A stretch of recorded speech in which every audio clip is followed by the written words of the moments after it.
एक रोज़ शौहर ने पुरसकून माहौल में अपनी बीवी से कहा, बहुत दिन गुजर गए हैं, मैंने अपने घर वालों, बहन भाइयों और उनके बच्चों से मुलाकात नहीं की। मैं उन सबको घर पर जमा होने की दावत दे रहा हूँ, इसलिए बराए मेहरबानी तुम कल दोपहर अच्छा सा खाना तैयार कर लेना।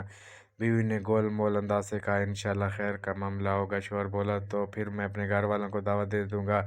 अगली सुबह शौहर अपने काम पर चला गया और दोपहर 1 बजे घर वापस आया। उसने बीवी से पूछा, क्या तुमने खाना तैयार कर लिया? मेरे घर वाले 1 घंटे बाद आ जाएंगे। बीवी ने कहा, नहीं, मैंने अभी नहीं पकाया, क्योंकि तुम्हारे घर वाले कोई अनजान लोग तो नहीं है, लिहाजा जो कुछ घर में मौजूद है वहीं खा लेंगे। शौहर बोला, अल्लाह तुमको हिदायत दे, तुमने मुझे कल ही क्यों नहीं बताया कि खाना नहीं तैयार करोगी? वो लोग 1 घंटे बाद पहुंच जाएंगे, फिर मैं क्या करूंगा?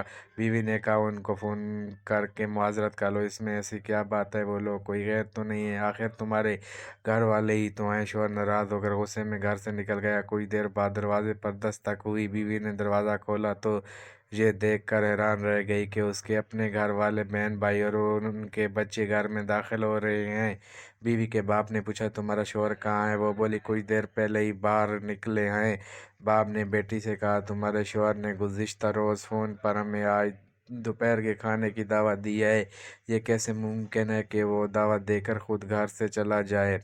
ये बात सुनकर बीवी पर तो गोया बिजली गिर गई। उसने परेशानी के आलम में हाथ मलने शुरू कर दिए, क्योंकि घर में मौजूद खाना उसके अपने घर वालों के लिए किसी तौर पर लायक ना था, अलबत्ता यकीनन उसके शौहर के घर वालों के लायक था। उसने अपने शौहर को फ़ोन किया और पूछा, तुमने मुझे बताया क्यों नहीं कि दोपहर के खाने पर मेरे घर वालों को दावत दी है?